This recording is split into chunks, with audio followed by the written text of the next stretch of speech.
Good morning. Good morning, everybody. Good morning, panelists. Our chair and coordinator, Professor Deyamo. Good morning, Professor Okonofua, the president, Dr. Sogbanmu, Dr. Ibrahim, Vice President. Good morning.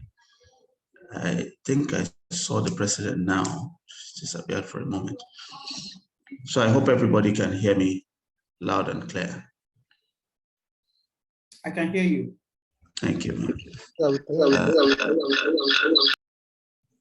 Dr. Ibrahim, you probably have two devices on, so you might be getting feedback there.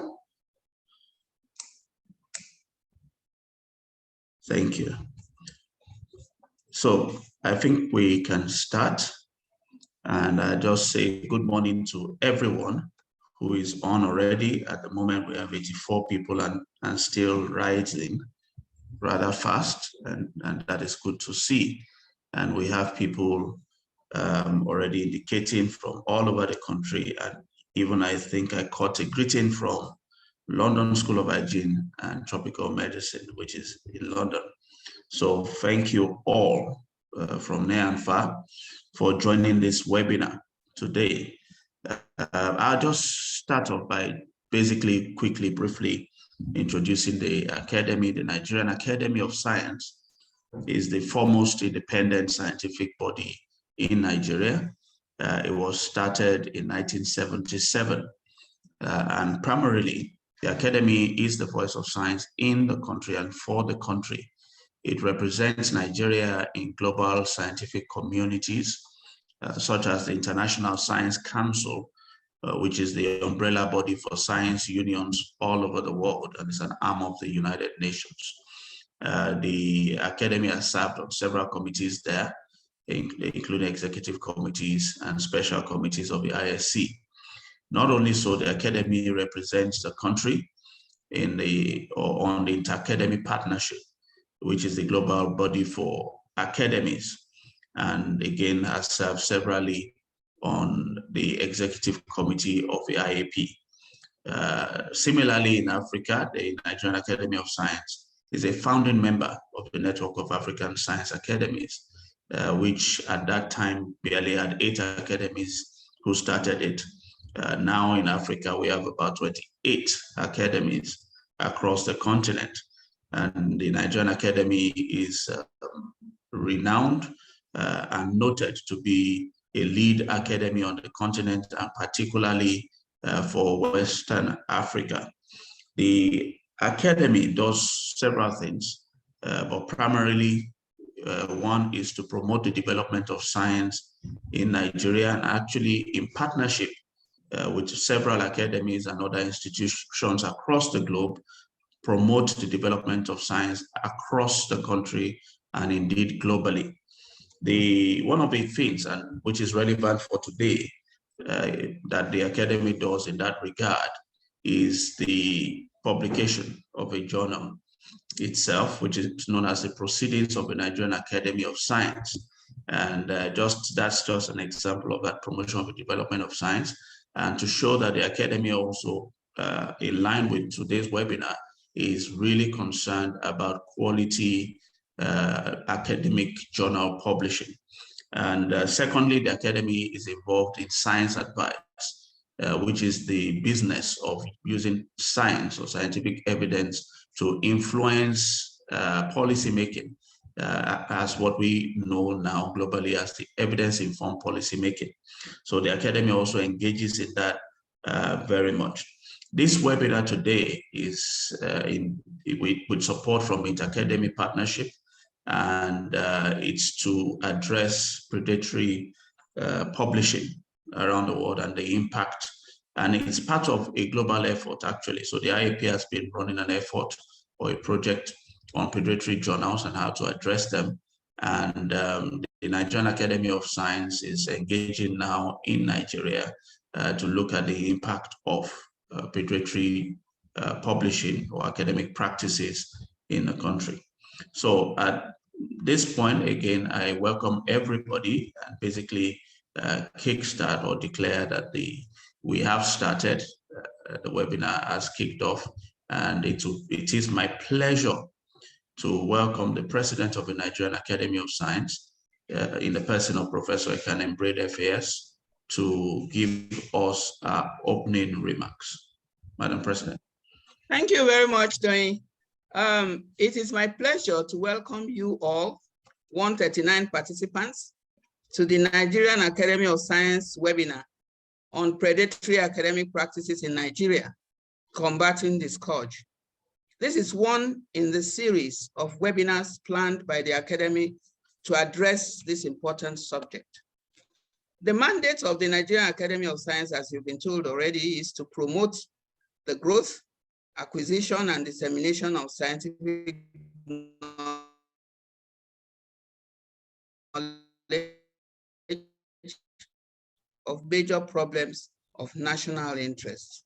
One of the problems our academy has singled out for attention is predatory academic practices, which we all know are very rampant globally. The InterAcademy Partnership, IAP, is addressing this problem globally and encourages all academies in the partnership to do the same. And that is why we are having this series of webinars. We decided to host these webinars to raise awareness on predatory academic practices and their detrimental effects on Nigerian researchers and the scientific community, as well as provide knowledge, tools, and resources for identifying and avoiding predatory habits, and definitely compromise the integrity of research. Where research funds policy, even development will be affected negatively. The magnitude of the problem is alarming, which makes it necessary for all stakeholders to work smart at stemming it. I would say we are experiencing the downside of digitalization and open access. There are numerous predatory journals patronized by academics, some unknowingly, in reaction to the pressure to publish academic work in order to succeed in the academic career. We are all familiar with the aphorism, publish or perish. We are familiar also with the emphasis on quantity, that's number of publications. We are also familiar with the higher weighting of publications in foreign journals during assessments. In all of this, quality takes a backseat. Predatory conferences are also very common now. They form part of criteria for promotion. We have here at this webinar able panelists who will talk us through what predatory practices are, their implications, predatory journals in the Nigerian context, as well as tips and tools for avoiding the predators. We will follow up with another webinar later this month to take the conversation further.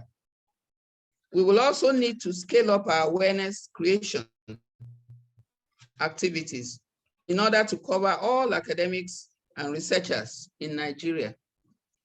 We may even need to prompt stakeholders to take another look at the criteria for promotion in higher educational institutions and institutes, and maybe relax the to publish without compromising quality of scholarship. I thank the chairman and panelists for taking out time from their busy schedule to lead the conversation. I welcome all participants, they are now 164, to this important webinar and look forward to your input during the discussions. We are all partners in this effort, and NAS is willing to work with all stakeholders to stem this global problem. I wish you a pleasant experience during this webinar, and thank you all for listening. Over. Thank you. Thank you, ma'am. Now we'll quickly also take remarks from the president of the Nigerian Young Academy. As at 2010, the Nigerian Academy was instrumental to the founding of the Nigerian Young Academy, which is again an academy as part of a movement globally of the Global Young Academy. And on this project, we're working hand in hand with the Nigerian Young Academy to do this. And it's a pleasure to welcome Dr. Mohammed Ibrahim, the president of the Nigerian Young Academy, for some remarks. Thank you.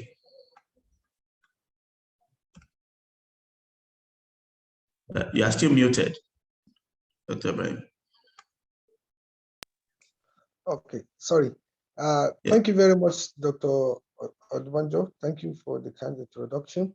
And other distinguished professors and guests, I bring you warm greetings of the Nigerian Young from all members and fellows of the Nigerian Young Academy. In fact, I'm truly delighted and honored truly to be here to give this goodwill message at this very important webinar series organized by NAS in collaboration with NYA. The NYA is also very truly proud of and pleased also to be part of this initiative, which in no small way will benefit the academic community generally, and will in turn also strengthen the capacity of researchers to become more impactful, productive, and supportive to societal problems. We also at NYA especially always acknowledge and appreciate the Nigerian Academy of Science, who is leading this initiative and has over the years supported and played the very important vital roles of mentorship of the Nigerian Young Academy. The Nigerian Young Academy the Nigerian Academy of Science is actually the driver, I would say, and the main mentor of the NYA, and we are always grateful for that. I will also thank the InterAcademy Partnership for supporting this webinar. We have done a lot. We interface with them a lot, and we have seen the commitment they put to make sure that this global movement has been put forward. So we are also grateful to them. Of course, one of the problems that have disturbed the academia over the years and which has turned out to undermine research is the problem of predatory practices and failure of many researchers to be trained and equipped in actually dealing with this problem has created very important barriers to excellent academic practices. And therefore, this webinar is very timely. It's needed, especially also in this age, just like the president of NAS said, especially in this age of unprecedented ICT advance, which some researchers have taken advantage of this technology to further promote and perpetrate all forms of these malpractices. So this is actually very timely, and we are also very proud and happy for being part of this initiative. We appreciate everyone who has made time out to be with us, like more than nearly 200 participants now. We are very grateful and wish you all the very best. And like the speakers are very competent, and I'm sure they are going to do justice to the topic. And our hope is that through this initiative and many others that we hope will follow, will eventually equip most of Nigerian researchers and especially the young academics to make greater impact in the society. So once again, we are very grateful to the Nigerian Academy of Science, ably led by Professor Red. We are very grateful, Ma. And to the Executive Secretary, Dr. Odubanjo, we are extremely very grateful. And with this, I think I will say thank you and God bless on behalf of the NYA. Thank you, sir. Thank you, Dr. Ibrahim. And at this point, I'm happy to hand over the rest of the webinar to Professor Olanike Adeyemo, FAS, who is the current editor-in-chief of the Academy's Prime Journal, which is the Proceedings of the Nigerian Academy of Science. And she'll moderate the rest of this technical session and discussion at the end. Professor Adeyemo, thank you very much. Thank you so very much, Dr. Odubanjo. Good morning, everybody. I especially recognize our president, Professor Ekanem Drake, who I also consider a personal mentor. And it's not too late to talk about the fact that this is International Women's Day yesterday. So Happy International Women's Day to all women. Every woman is phenomenal. And to our men, all the women that are in your lives and in your hearts, I wish them a happy International Women's Day. May we continue to break barriers and smash glass ceilings. Having said that, I would like to go according to this order. I will introduce briefly the first speaker, and every speaker has 15 minutes. When you have like 5 minutes more, you will hear me cough a little bit just to let you know, because it's not about listening to our own voices alone, it's about interaction. So we want to give adequate time to interact, to be able to talk about some other things that might not be covered during the presentation. So without further ado, the first person that will be speaking is Professor Friday Okonofua, FAS. He is the pioneer Vice Chancellor of the University of Medical Science, Ondo State of Nigeria. He graduated with Bachelor of Medicine, Bachelor of Surgery from the Obafemi Awolowo University in 1978. He has a PhD in Public Health from Karolinska University in Sweden. Amongst other preferments, he is a Fellow of the Nigerian Academy of Science and a Fellow of the African Academy of Sciences. Professor Okonofua rose through the ranks to the rank of professor in 1992, after which he transferred his service to University of Benin in 1996, where he has been through all the administrative positions you can imagine. Professor Okonofua is a global champion of women's health, a discipline where he has published 289 refereed articles. His publications are in the fields of maternal health, reproductive health, and adolescent reproductive health. In recognition of this, he was honored with the honorary fellowship of the Royal College of Obstetricians and Gynecologists UK in 2008, with a special award as Champions of Women's Health by University of California, Berkeley in 2009. He founded the Women's Health and Action Research Center, one of Nigeria's leading NGOs in 1995. He is the founding editor of the African Journal of Reproductive Health that was adjudged by the National Universities Commission in 2005 as the best Nigerian journal in all disciplines that meets international standards. I'm very sure we can't have any better person to address this topic. And it's tied to, as you can see, predatory academic practices. What are they and what are their implications? I invited Professor Okonofua to give his presentation on the dot of 11:17. Thank you very much, sir. You're welcome. Thank you very much, Professor Adeyemo, for that introduction. Without much ado, I will go on with my presentation titled Predatory Academic Practices. What are they and what are their implications? Next slide. Sorry, I'm going to. Now, first of all, I will start with the definition because it's important for us to be on the same page in understanding what predatory journals mean, or predatory and unethical publishing is defined as the publishers or journals that employ deceptive or questionable processes to profit from publishing scholarly works. And the major emphasis there is profit. It's a growing concern in publishing, especially with the onset of online open access publishing, where people are requested to pay for publications. Also, as mentioned previously by Professor Adeyemo, with the publish or perish syndrome in academic culture, is also being potentiated by academics themselves. And I do know that it's very, very prevalent in Nigerian culture, scientific culture. And I'm very happy that Nigerian Academy of Science is putting this issue clearly in the front burner. And I do hope at the end we'll be able to find solutions within the context of Nigeria. Why does it matter?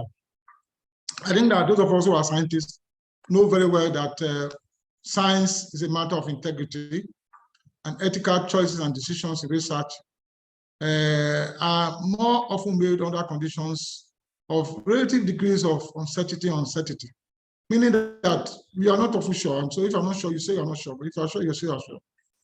Rather than those based on clear-cut principles about what is right and what is wrong. Therefore, decisions about what is morally acceptable may range from what is reasonably clear to something that is a bit ambiguous, for example, whether a supervisor should be listed as a co-author on the student's paper. I'll come to that later on. And therefore, it is easier to test the correctness of one's decision-making when ethical principles have been codified. The truth is that science is a matter of accuracy and truthfulness.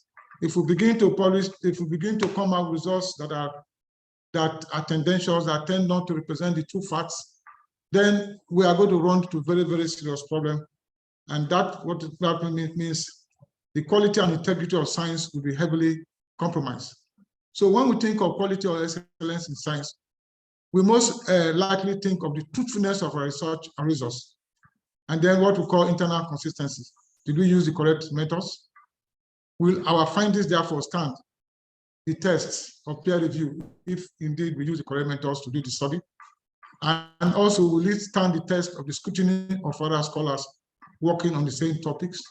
And if other scholars use the same methods that you used in doing your research, will they get the same results?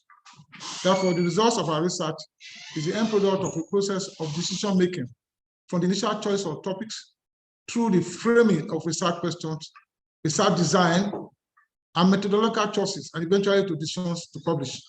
And journals are now on the move to ensure that only the very best that are replicable results that are replicable are published in those journals. In this decision-making process, scientists make choices that may or may not pretend to conform to sound, that do not conform to sound ethical principles. And now that we're asking that people should publish or perish, then there tend to be some tendency for people to just want to publish without necessarily following this clear-cut scientific ethical principles. So, what are predatory journals? The predatory journals are journals that circumvent the rigor of academic and publishing processes by prioritizing self-interest at the expense of scholarship. I will discuss that later on. Such outlets deviate from international best practices in editorial and publishing processes. Indeed, every single paper published in the scientific journal ought to undergo a very rigorous peer review. And if this is diminished in any way, then we are talking about predatory publishing. Now, there's Jeffrey Blair, and anybody who has done a lot of work, we know that there is work done on predatory publishing. And he defines, if you just Google him or Google his works, you see that he's written a lot about predatory publishing more than anybody else. He defines predatory publishing that are journals that exist for the sole purpose of profit. And these predators generate profits by charging excessive author fees, what we also know as article processing charges. These days, with online publishing, with open access publishing, journals tend to charge open access charges. And because of that, we've had a lot of a panoply of some of these journals that come out only for the purpose of journals. And the journals typically solicit manuscript. And I'm sure many of you are researchers would have been getting a lot of email messages by spamming researchers, especially through Yahoo and Gmail accounts. And the journals engage in highly suspicious editorial practices, such as promising short-term turnaround and declaring fake information. And in fact, they will write to you and tell you that, look, we have just finished our edition for March 2022, and we need only one article. Please send it to us, and so on and so forth. I get such emails, and what I simply do is to delete them.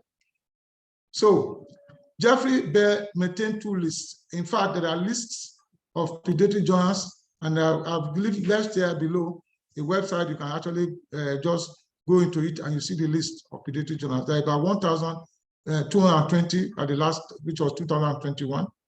It cites a publishing house, academic journals, and I'm sure many of you will have been getting a lot of information from these academic journals, or what they call OMICS, that is notorious for publishing personable journal titles.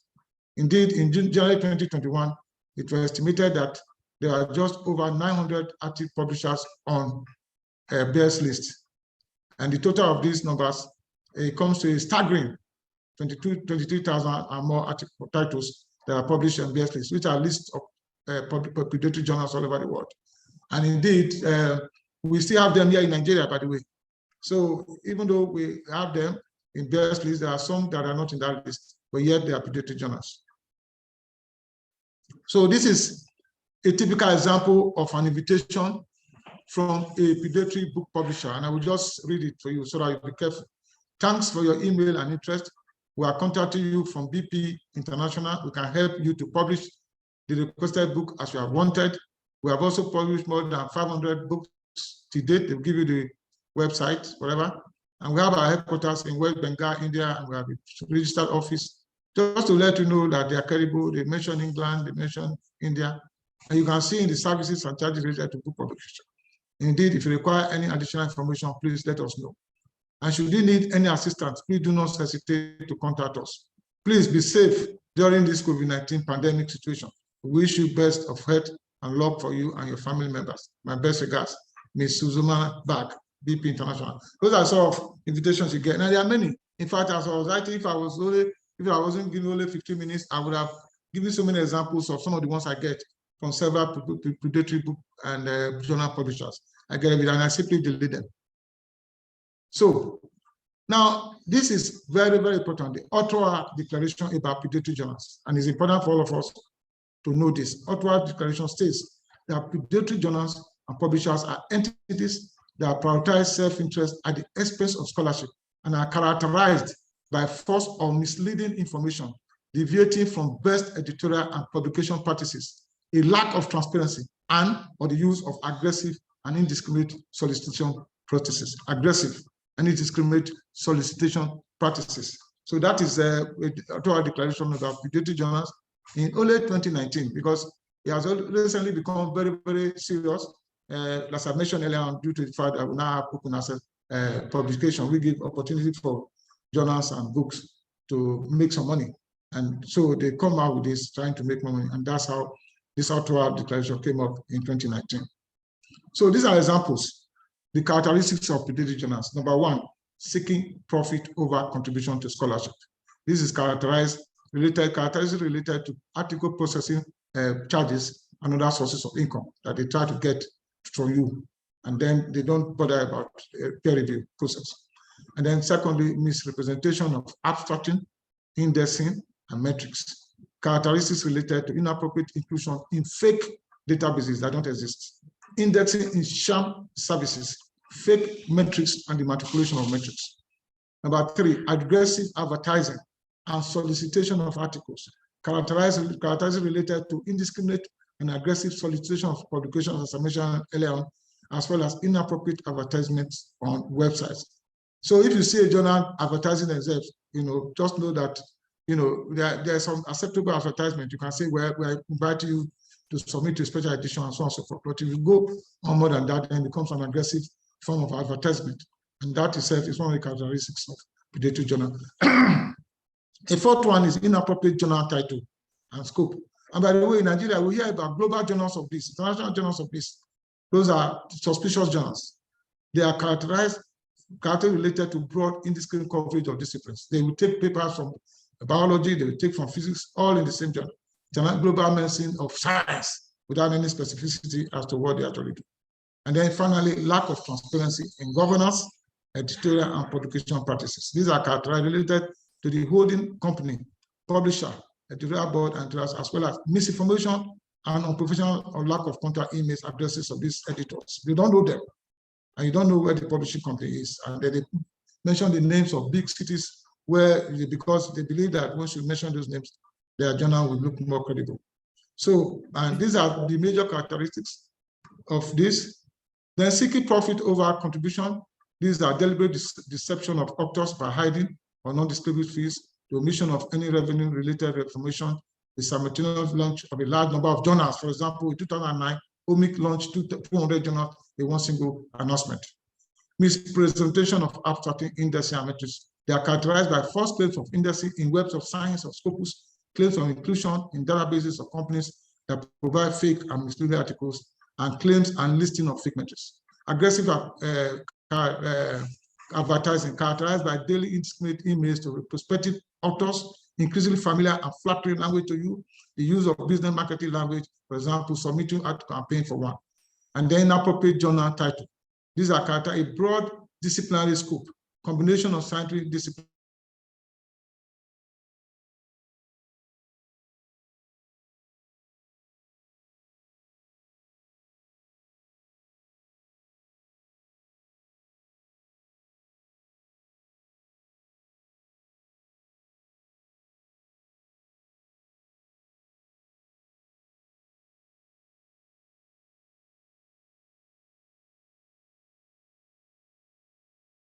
that pervades every single aspect of academia. And these are the tools for you to know how to recognize, because sometimes you are at a loss as to how to recognize the journals. These are the tools from Berkeley. So just those links, the Jefferson Guide, Yale University Library List, and Labatt Publishing, which says no peer review, no royalty. These are tools for you to identify some of these predatory journals that exist. And in fact, they may not be there, but always be mindful of the type of journal. If a journal is published the first year, each volume, second volume, be careful, because some of these journals that are published, they don't continue to be published, and they are published just to promote some interest, and after that, they stop promising. And the final note, and last slide. The solution to the challenge in this presentation cannot be the sole responsibility of us in the government agency or even a university. And that we as individual scholars who are listening to these lectures, both as students or academics, must recognize that we have a responsibility to ensure that our own research and publication practices comply with the highest standards of quality and integrity in scientific research and publication. These practices attack the very nature and fabric of the science community. If they are allowed to continue to spread and flourish unabatedly and without the necessary sanctions, public trust in science will inevitably decline, and the consequence for public funding of science, and in fact, reliance on science for development, will be very devastating. So, ladies and gentlemen, I thank you all for listening. Thank you. Thank you so very much. I think Professor Okonofua set us up. He used exactly 15 minutes. So to the yes, straight to time. Thank you so very much, Prof, for giving us so much within 15 minutes. The Nigerian Academy of Science wants to put up a poll, and let's take it within the next 2 minutes, a poll. Please put up the poll and let our participants take part, and then we'll go to the next speaker. The other thing I want to say is that please use the Q&A to ask your question and for your comments. Otherwise, it's going to get lost in the chat. So the place for questions and comments is Q&A. Please, let's take the poll now, and then we can go on.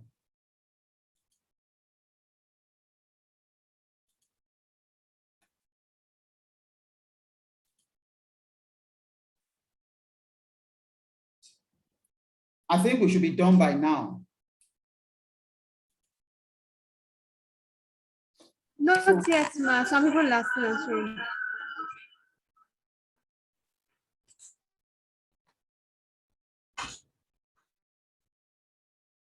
Please, let's quickly take the poll so that we can proceed. While we're taking the poll, I think I can double that so that we'll manage our time well. I'd like to introduce the next speaker, Dr. Temitope Sogbanmu. She's an environmental toxicologist with a research focus on the risk assessment and management of organic pollutants in various environmental media. She has several refereed journal articles, grants, awards, and fellowships.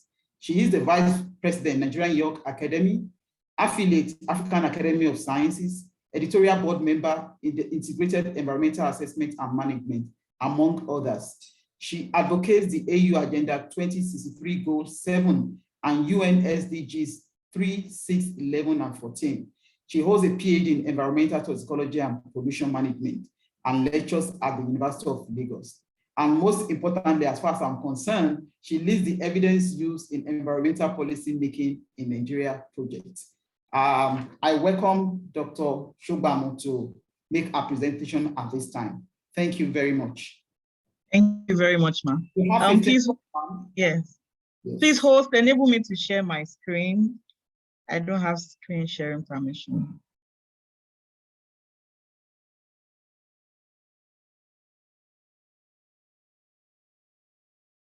I believe,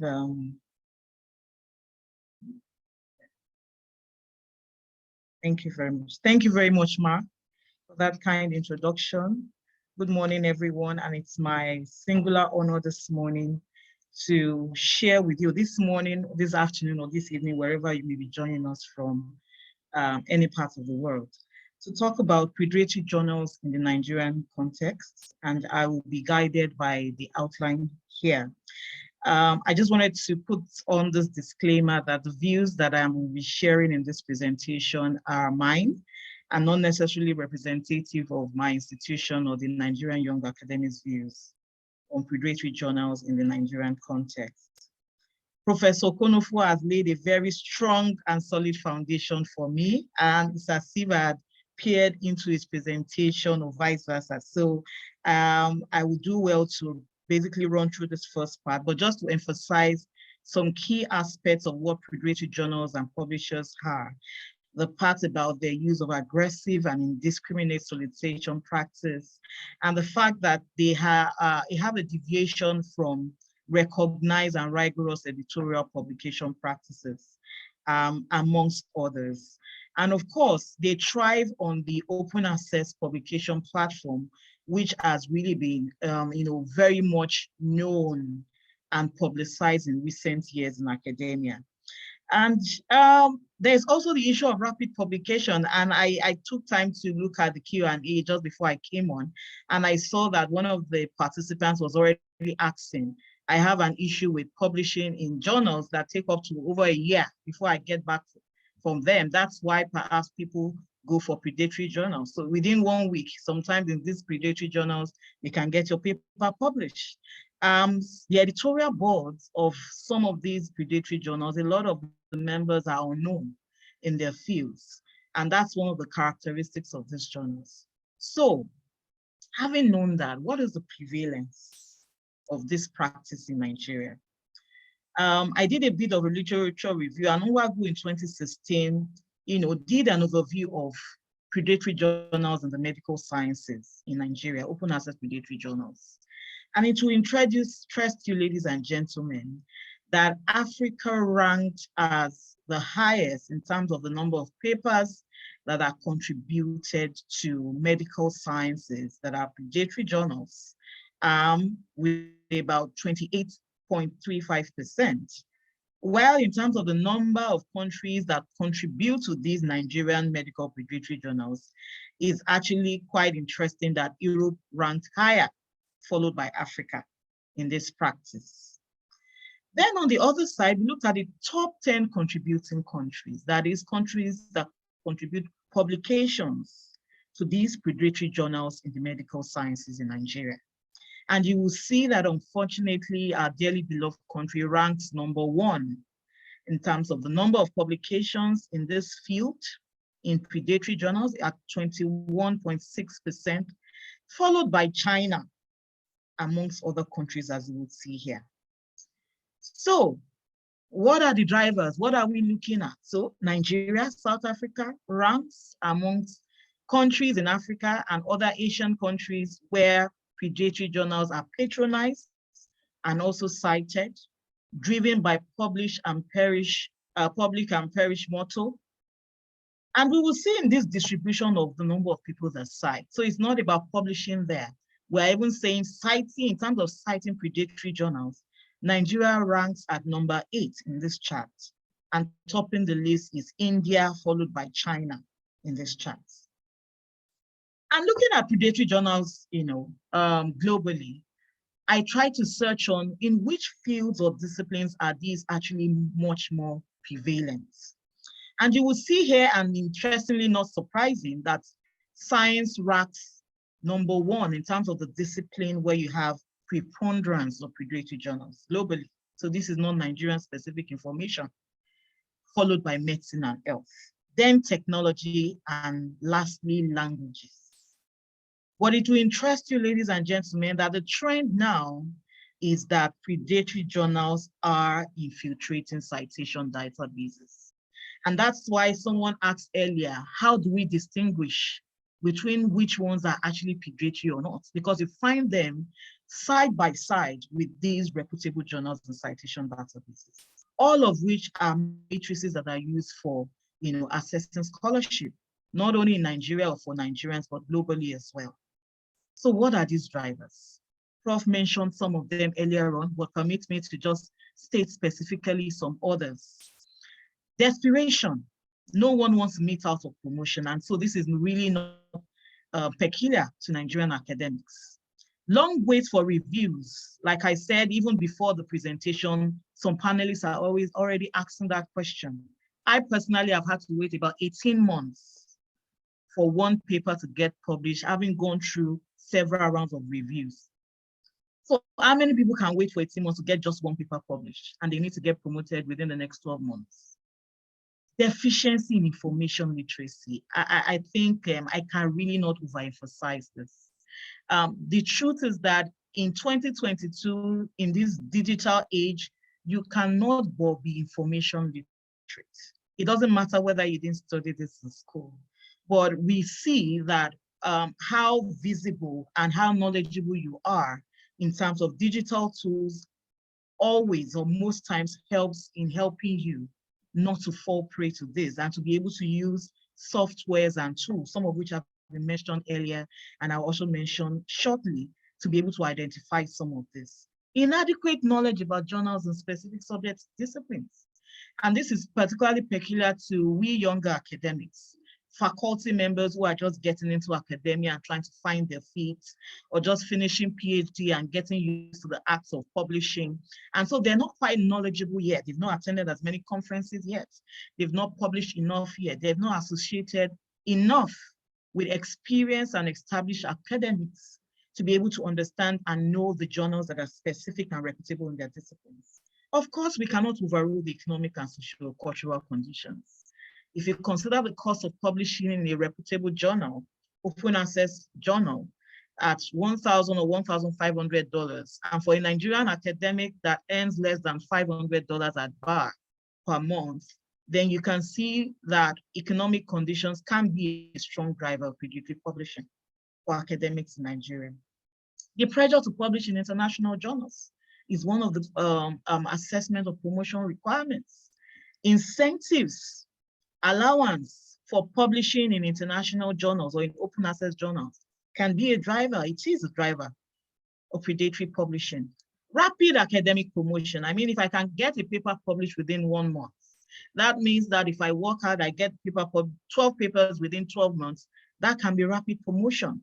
Instead of having to wait longer than that to get 1 paper, as again getting 12 papers published in 1 year. And then the slow and ineffective editorial processes of some Nigerian-based open access scholarly publications. These are evidence drivers of predatory publishing in Nigeria. So what are the effects? There's less concentration on conducting quality research. I mean, if it's going to take me just 1 month to get a paper published in a predatory journal, why do I have to go to the right goal, working hard in the lab for 2 years, only to get just 1 paper published in a reputable journal? So sometimes it does, cause less concentration of producing quality research. There is a loss of trust. And some of we researchers that have had opportunity to work abroad or to collaborate with others, we can see that truly this is it. And thank God that some of us are changing that paradigm with the collaborations we have, and we are letting these colleagues from other climes know that you can trust us, we can do this work, and we can do and produce scholarly research, even within our climes in Nigeria. So that loss of trust is there as an effect of predatory publishing. Retraction of papers. Unfortunately, retraction of papers is not peculiar to Nigerian academics. It's peculiar all over the world. And we have seen that retraction of papers has even caused deaths of some of such authors that had papers retracted. And retraction of papers is for so many reasons apart from publishing in a predatory journal. Plagiarism is part of it, theft is part of it. But yes, you can have a paper retracted if found to have been published in a predatory journal. And what about relevance? Over time, we see that such scholars lack relevance. They do not get any recognition. These are impact, disgrace, public disgrace of such individuals, and even the institution that they are associated with. We had an example, unfortunately, in the Nigerian Young Academy of one of our members who published a paper in 2014 in a reputable journal. And he realized suddenly his attention was called by another colleague who saw the same paper, the same content, but with the title slightly changed, published in a predatory journal by another researcher from another university in Nigeria. And the question was, what do we do? Do we publicly disgrace this person, inform his institution, and probably get him sacked? So those are issues that come as a result of effects of predatory publishing. So what do we suggest? What can we do? And I have 2 sets of recommendations here, or suggestions. You have 4 minutes more. Yes, as individual researchers, please don't be a loner. I must say that I've benefited a lot from the mentorship of the likes of Professor Olanike Adeyemo here, and other senior professors. Please work with them, particularly we younger academics. They know the field, they're experienced, they're established, they know the reputable journals. They can guide us. Let's be vigilant and careful. A lot of our funding, our research in Nigeria are self-funded. So why do you want to expend so much money only to get it published in a predatory journal? Please, let's not fall prey to the incessant, unsolicited calls. Let's be information literate. Let's acquaint ourselves with softwares and resources. Some of them are here, and all of them are free. At least most of them are free. We can use this to identify the predatory journals of publishers and also identify reputable journals to publishing.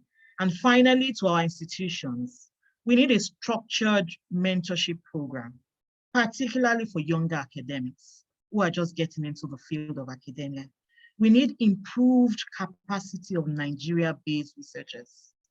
We need institutional policies for scholarly publication.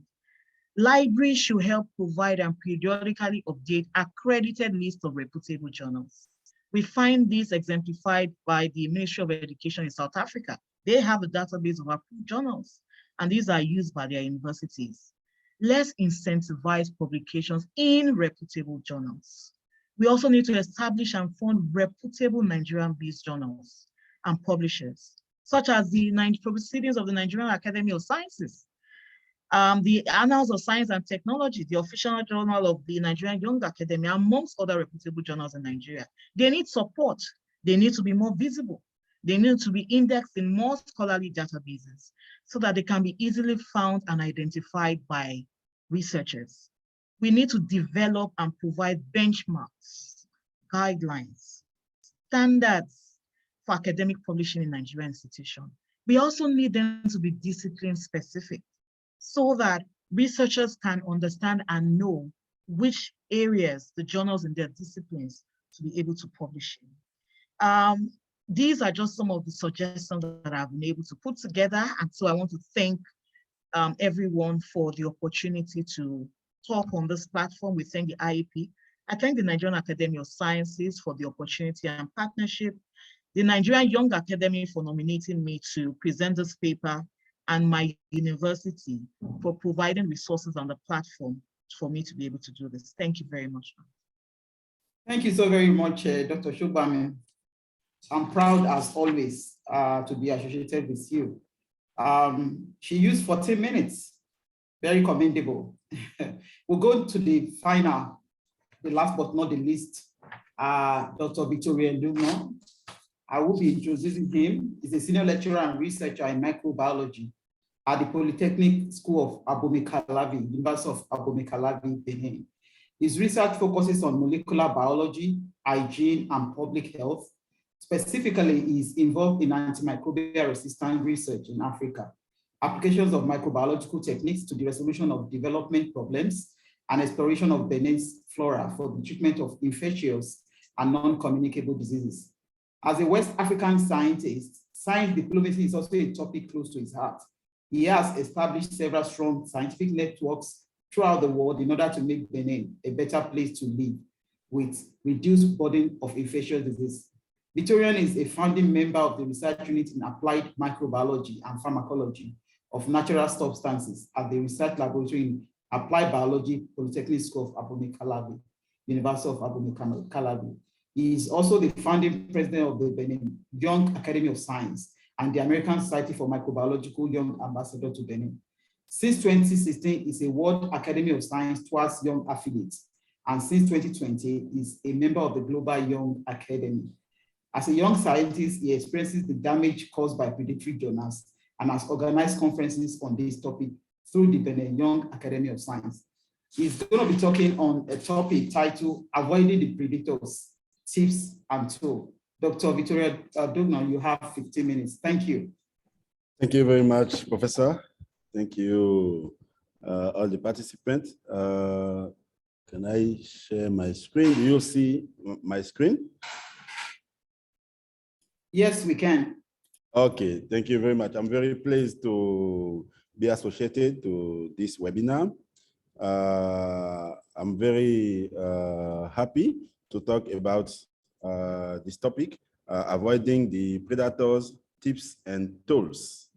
I would like to say that I'm a member of a group which is working on predatory journal and conference in the world. This group has been established by ARP, and I will share some of the results of the project.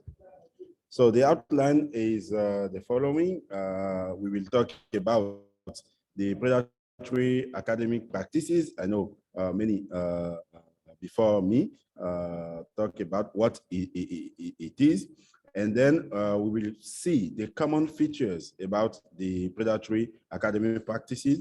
And in the third step, I will talk about the ARP initiative to tackle predatory academic practices before going to the risk and consequence of predatory practices. And I will finish my talk with some key tips to combat this scourge. So when we are talking about the predatory academic practices, what is it about exactly? I have this shark, you see, it's a kind of predatory. And the aim of those journals, those conferences, is to take advantage of the need for researchers to publish and to ensure visibility of the academy. And there are dubious, parasitic, illegitimate journals or conference. It's not only journals, it's also about the conferences.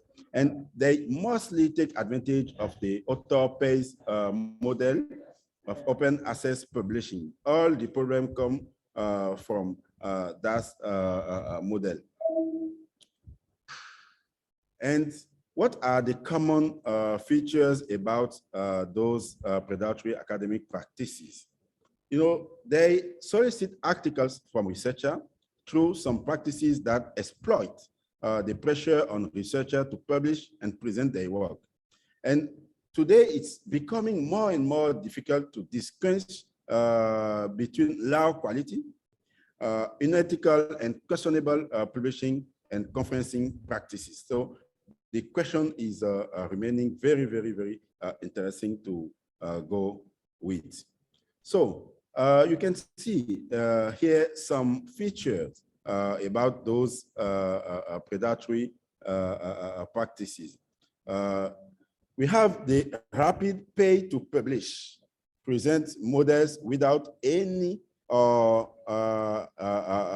rigorous peer review. So you receive some mails, you submit your manuscript, and 2 days or 1 week after you receive a message stating that it has been accepted without any revision.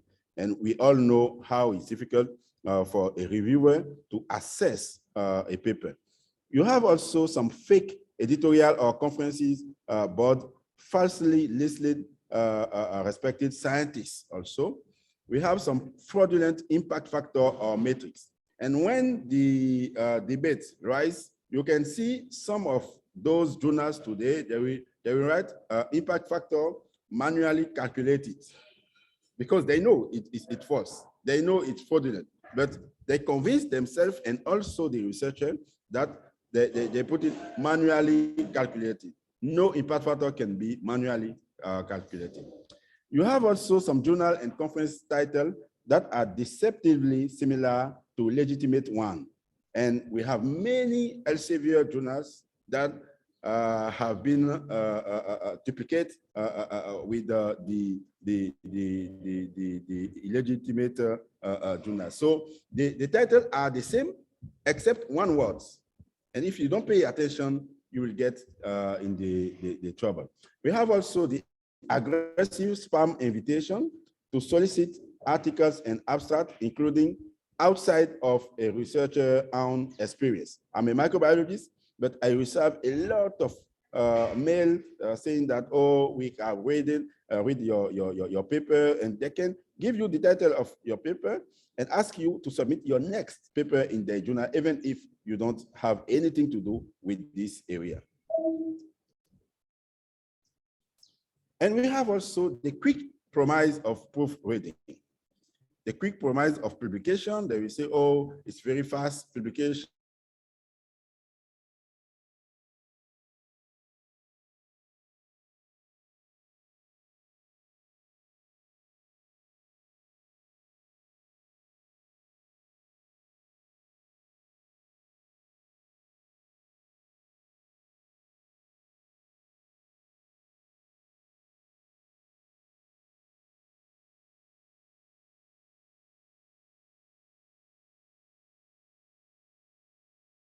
Some is a doctor.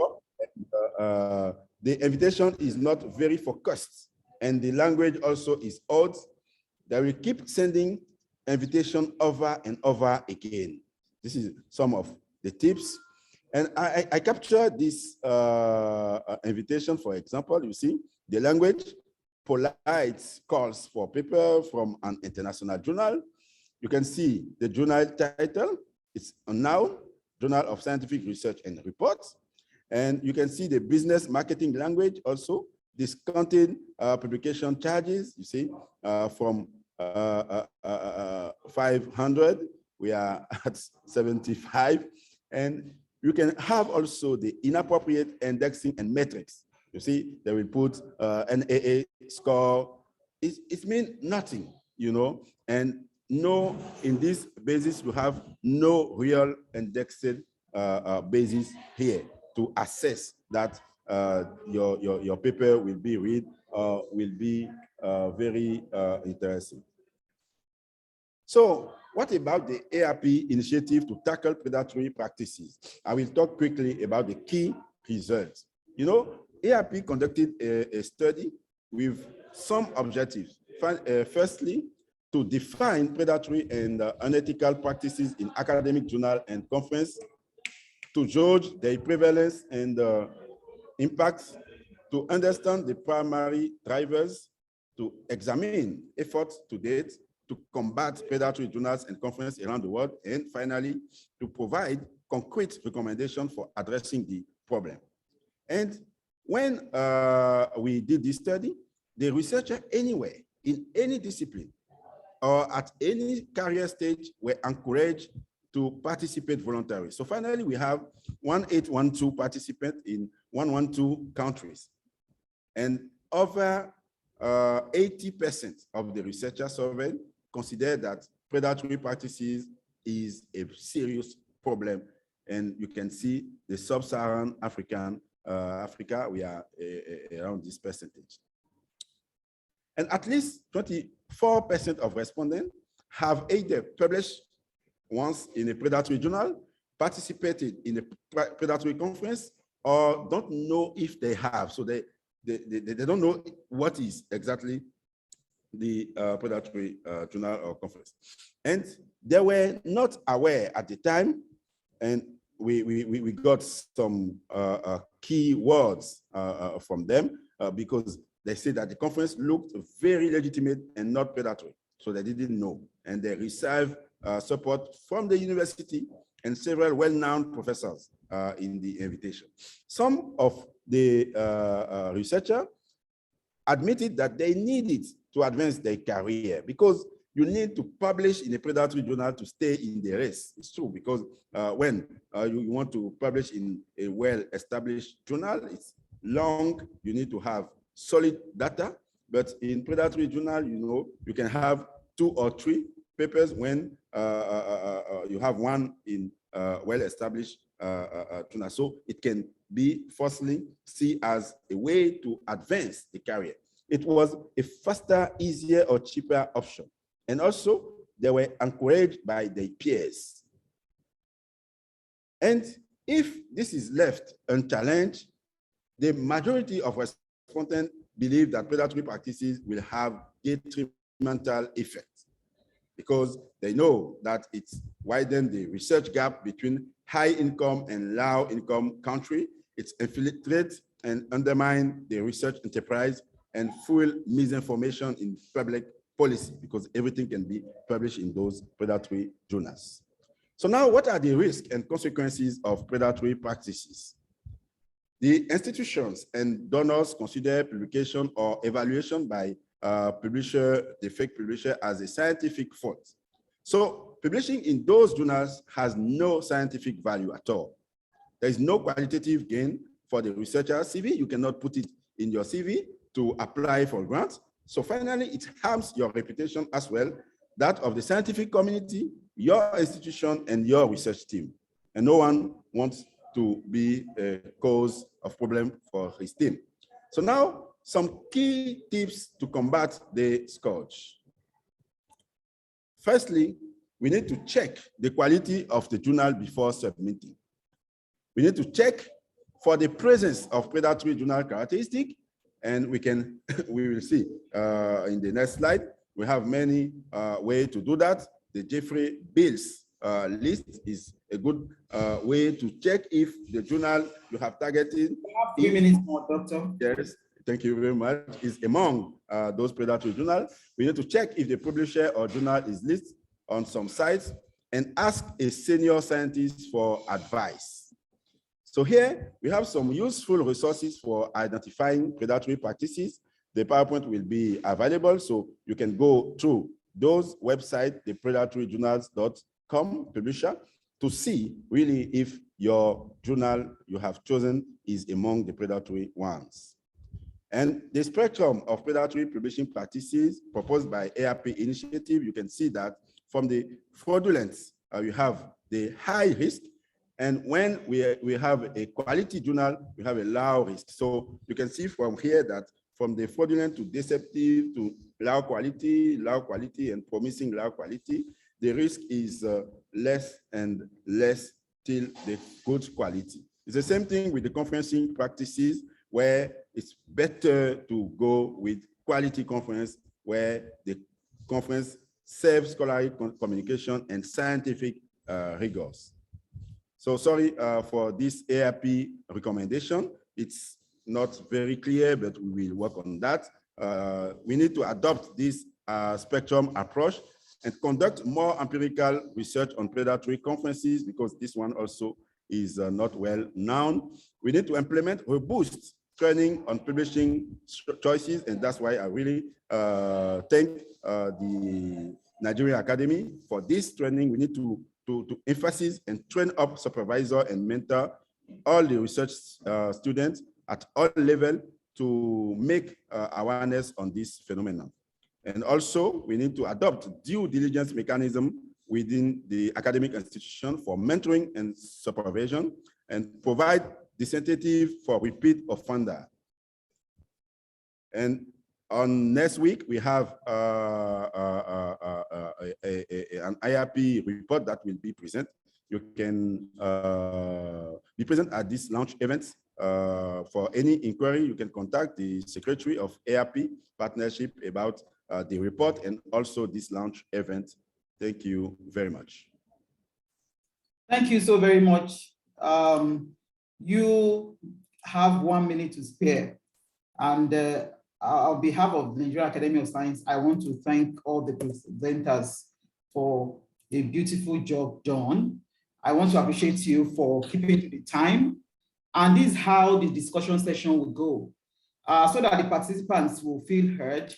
What I'll do, and I think some of them are things that the speakers can also bear in mind as they are responding to the questions. So what I'll do, I've separated the questions, what's the comments into comments and the questions. Some of the questions are duplicated. And one of the most commonly asked is that, are we going to get the presentation, link to software, and the recording after this? And Nigerian Academy of Science has responded to in the affirmative. So that is rested. What I want to do is to read out the comments first, so that when we are asking questions, some of them might have been answered from the comments of the participants, and then some of them are comments that sounds like questions. And so when after reading the comments, I have like 5 comments. I've sort of grouped them. The first comment is, from someone in Australia. He said, so that we know that it's not a Nigerian thing, that predatory publishing is a global menace, even all the way to Australia. And it's not peculiar to medical or physical sciences. And he thanks NAS for taking the issue edge on.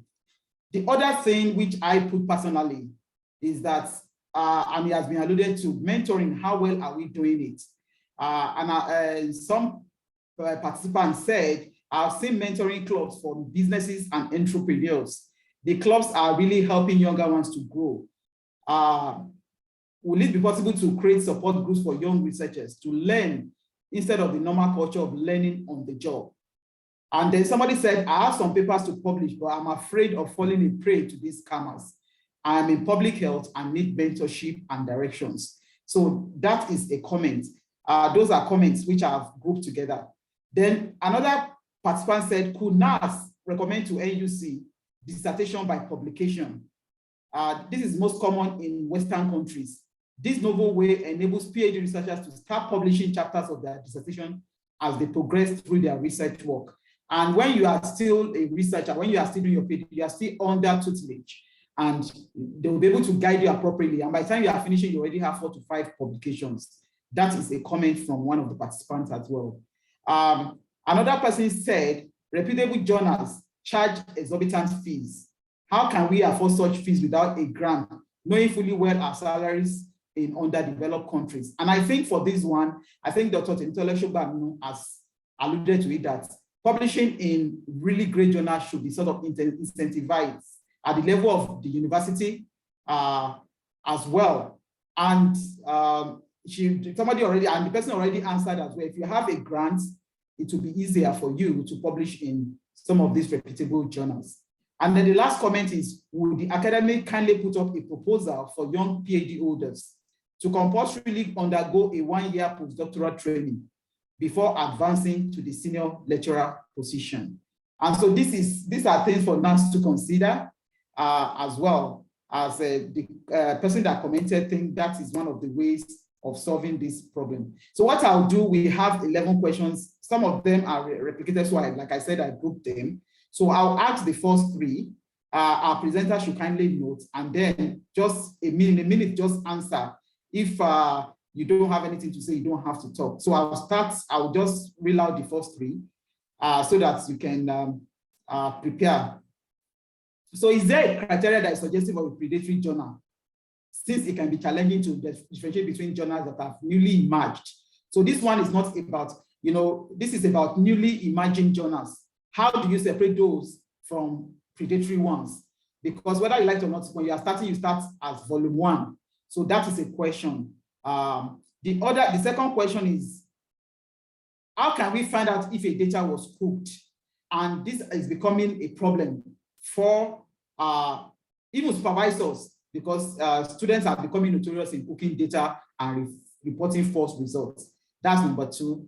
Then number 3 is about, somebody said, oh, my name was published, a colleague published in a predatory journal and put my name. How do I pull it down? That's number 1. Then number 2, if I myself have already published in a predatory journal, can I call back for it and then publish it in another journal? So we'll take this in 2 minutes. Professor Okonofua will go, and then Temitope, and then Dr. Dubnan. Thank you very much, Professor Deyamo. I think the first question was on how we can identify a predatory journal. I think we've said it in all the 3 presentations. And I also have showed you some websites. But always be suspicious of anybody that invites you based on whatever you've done before to invite you to submit a paper to the journal. And try and look at the journal first. Look at the impact factor, check the characteristics, the editorial board before you submit your publication. That's one. And then for newly emerging journals, actually, the fact that you are newly emerging doesn't mean you are a predatory journal. There are certain principles in establishing a journal, editorial board, good editor, principles of peer review, rigorous peer review, and so on and so forth. If you put that one in your strategic plan at the time you start the journal, I think many people will respect you. And I know a lot of new journals have begun to begin to exceed even the older journals within 1 year of their being established. So being established newly is not necessarily mean that you are a predatory journal. And then cooking data, I think, is a characteristic. It's become very, very common, and I know it does exist. Well, one of the ways that journals actually look at that is to be very rigorous and ask questions about the data itself, by the methodology and how it was collected. And if there's any suspicion about methodology, then that paper won't be published. And secondly, some journals ask that you publish the whatever protocol, whatever. If it is doubtful, send it to them and they review it and then put it in a website that anybody can see that that those data exist and so on and so forth. And then more specifically, if you see a single author publication, the fact that there's only one author listed in that publication, then be very, very suspicious. That person could not have done the data alone without acquiring others. I think that's another way to know when data have been cooked. And then whether the last one is the name, I think the last one was whether you can call it when somebody put your name in a predatory journal, whether what you should do. I think if somebody does that, and I'm very serious about it, I don't say, I would ask to write to the journal and say that I didn't participate in that process. I mean, you have your name to protect, because if any consequence, evil consequences, based on what have been listed by Dr. Sogbanmu and others, those consequences emanate. Because if your name is there, I remember a professor in the UK who his name was an editor of the British Journal of Sankani, and then somebody published a paper that was suspicious in a journal, and he didn't read the paper and was published. He found out the awful of lies, and he was relieved of his editorship of the British Journal of Academy several years ago. And so we shouldn't allow that to happen. If you find your name in a journal that's suspicious, you didn't approve that paper. And in any case, a journal that is of high caliber must ensure that one of the ways you can put your name as an editor for an author of a paper is that you have read that paper, and you should sign on undertaking that you have read it. If that undertaking is not coming from you, then that journal ought not to have been published. So in this case, if you have your name written in a journal where you didn't permit it to be written, then you should write to them and ask them that you didn't participate. And then the other one about if you have written mistakenly in a data journal in the past, because actually I believe, in my opinion, that you can withdraw that paper. And then I don't know, but I've not seen that done before, but I think it is possible for you to withdraw that paper and publish elsewhere. Thank you very much. Dr. Sogbanmu, do you have any additional comments? Yes, I would just add some more. Prof has really answered quite a number of the questions. I just wanted to say with respect to how to identify when you check, when you publish a paper on the journal, it will give you the time the paper was submitted, the day the paper was submitted, and when it was published. When you start seeing that the time frame is like within 1 week or 2 weeks, then you should be suspicious about such a journal, because any peer-reviewed rigorous review process would take a bit longer than that. In terms of what if it takes like a year before I get any information? Like I said in my own presentation, I have also had that happen to me. I think one of the ways of getting by about that is, first of all, ensuring that the work that you're submitting is highly rigorous and has been done properly. That will reduce the back and forth between yourself and the editor, and then also perhaps help the time frame to be a bit faster. But I can tell you sincerely, being on editorial boards and having reviewed almost in a review to over almost 20 journals, you cannot overrule the fact that it takes time for a very good and rigorous peer review to happen. So what I have learned to do over the years is that don't submit one paper at a time. I'm not talking about submit the same paper to different journals. I'm saying that if you have 5 different manuscripts, don't wait until you get one published before you get the other, so that you don't have to, you can work on sending that so that as soon as the review reports are coming, you are attending to them. And by the end of the year or 18 months or whatever it takes, you'd have been able to get about 3 or so of those published. And with respect to issue of cooked data, I think Prof have actually answered that quite well. Publishing, a colleague publishing your name on a journal, Prof answered that, and unfortunately I had that experience myself with my own postgraduate students. And what Prof said was exactly what I did. I immediately wrote the journal and told them I am not a part of this, and had that paper brought down. And unfortunately, somehow they withdrew the paper, retracted the paper, but the paper had been abstracted into one of the databases. And so I still see it going around, but I don't put it on my profile. And I think that's what we should do, so that if in the future, you are being reviewed and somebody says your name was found on this, whatever, I can have evidence and show evidence that I actually made efforts to have the paper retracted. The paper was deemed to be retracted, but if it's already in the databases, there's nothing I can do about that. So I think that's what colleagues that find themselves in such situations should do. Differentiating between emerging and predatory journals, Prof has answered that, and I think I'll stop there for now. Thank you very much. Dr. Dugnan, do you have any contributions, or we should just go to the next set of questions? You are muted in case you are speaking. Okay, I'll go on to the next set of comments. Then we'll take some questions. We have more comments. Somebody said, Bill's list, the list incriminated AJRH, African Journal Online.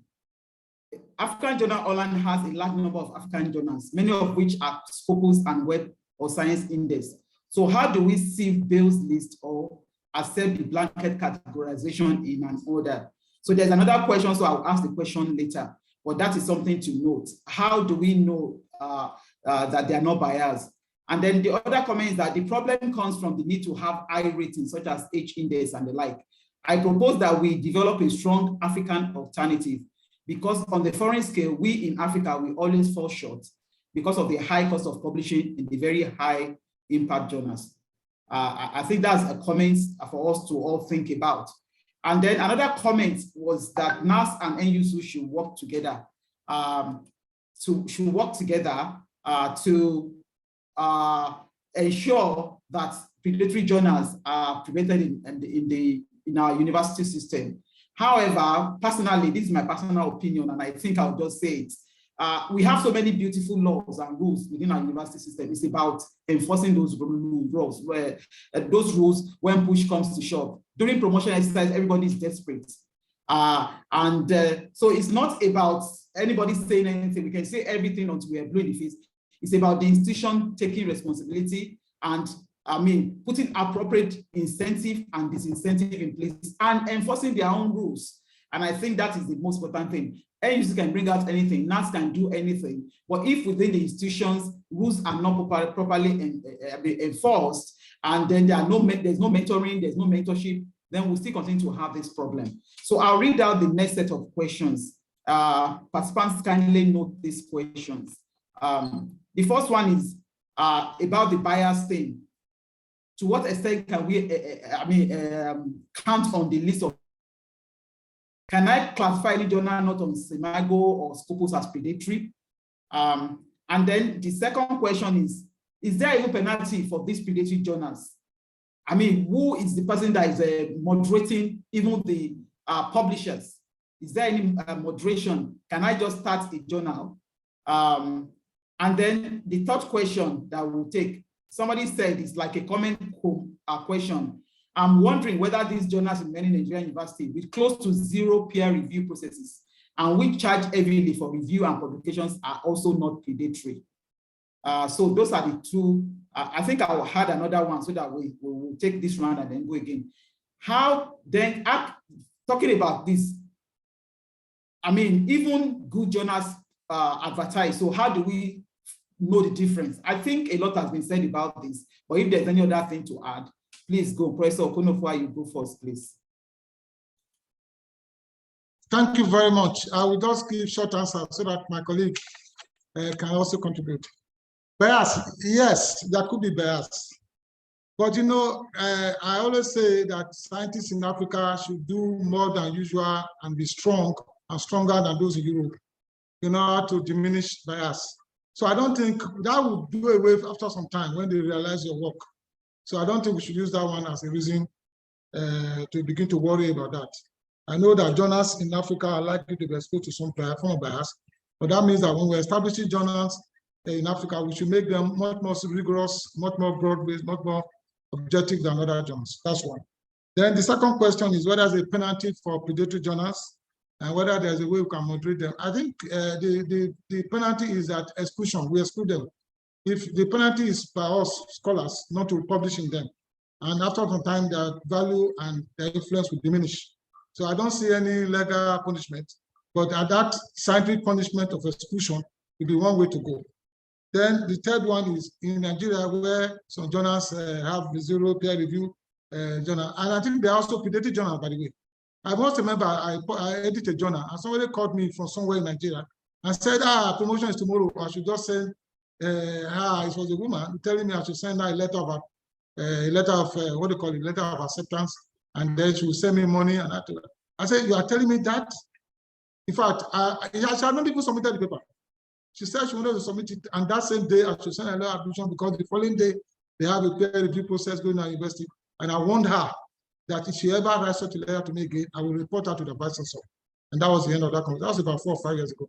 So it does exist. And I actually believe that more and more, because of pressure, the problem I've seen is that when people rise to become professors, if they have published papers in predatory journals, by the time they become professors, they sleep. They don't get published again.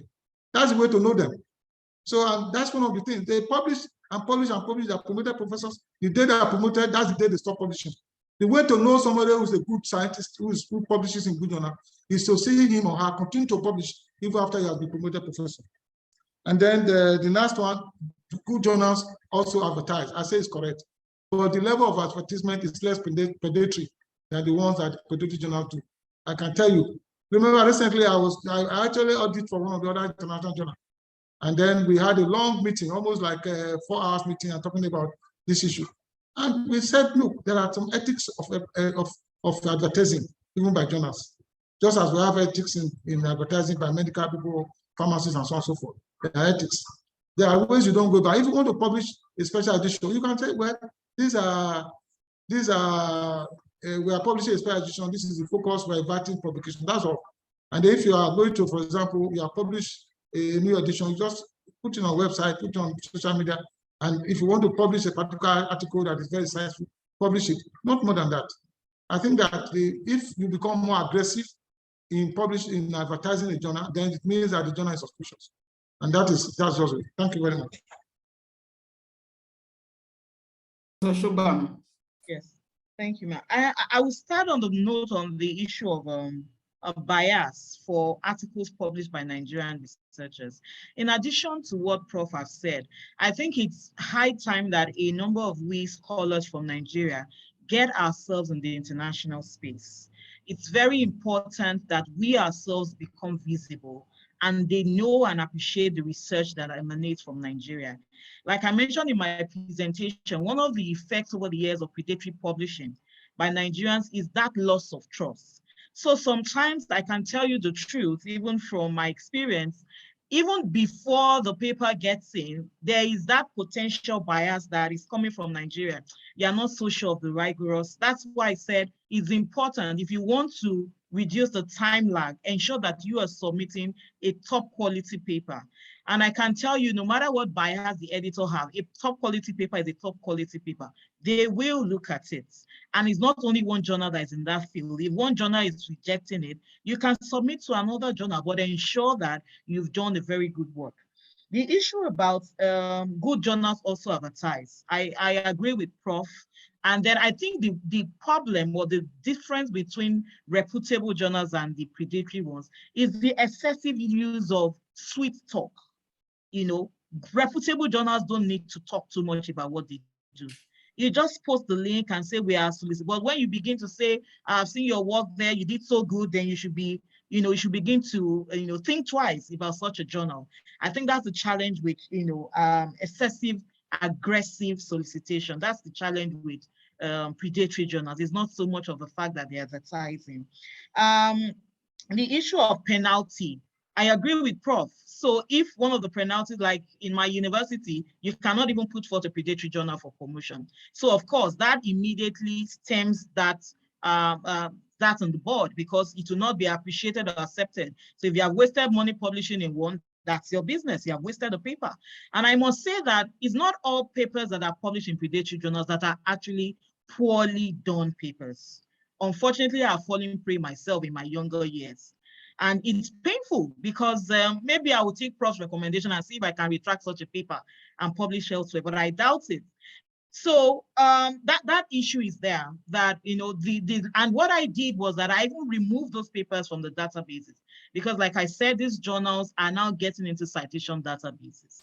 So one of the things that we ourselves can do that if you've fallen prey before, remove them so that they're not visible and that way we can actually stem their citations, and we can stem their visibility over time. Thank you. Thank you, Dr. Sogbanmu. Dr. Victoria, do you have anything to add? I think. Yes, thank you, okay. Professor. Okay. I would like to add that you know, the predatory journals and conferences is a big.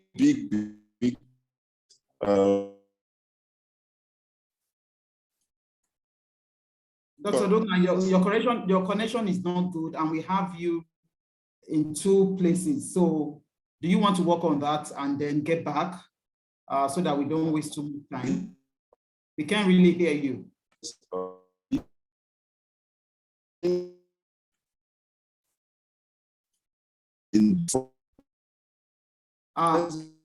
At this time, I'll ask maybe the host to kindly mute him for now until he works on his connection, please, because we can't really hear what he's saying. I'd like to let us know that we'll be taking some poll after. So maybe before the end of this, with 10 minutes to the end of this, then we'll have another poll. The next thing, I would like to read some comments as well. Somebody talked about the fact that articles that was published in highly rated journal was duplicated by an author from India and published in a predatory journal. That is also, when you talk about predatory practices, it's not only about you, it's about what happens to you as well. So this person was saying that he published an article and then the same article was republished by a researcher that predicted, that was a predator on his article. So that is one. He said he has not received any reply. He wrote the authors and he wrote the journal and he has not received any reply. What can he do? And then somebody was talking about, can established journals be more speedy? And I think as an editor-in-chief, I think I need to address that. Most of the time, researchers are unwilling to peer review. That is a major issue that journals are going through to get people. I'm talking about competent people. I'm talking about people that are, you know, top-rated people to peer review, because most of the time there's no cost attached to it. Nobody, they are not paid. It's like a volunteer thing. So it's a major problem for established journals. So I think one of the things when talking to ourselves, to volunteer to review as well. I'm guilty, you are guilty, and I think if we want to maintain this standard, we have to talk about that as well. And somebody called out a journal to say the journal is Scopus Index. He submitted the paper since 2020, and he has not gotten any response. And the journal is not responding because established journals are inundated and they have problem with getting people to review their article. I think it's something that is very important for us to be aware of in stemming the tide of predatory journals and all that. We need to support journals that are well established as well as researchers. 3 questions. I think we have 3 questions that will be taken, but there are some questions that are addressed directly to the presenter. Dr. Sogbanmu, do you think that one of the drivers of predatory publishing is inadequate research skills, which makes research outputs not acceptable in reputable journals?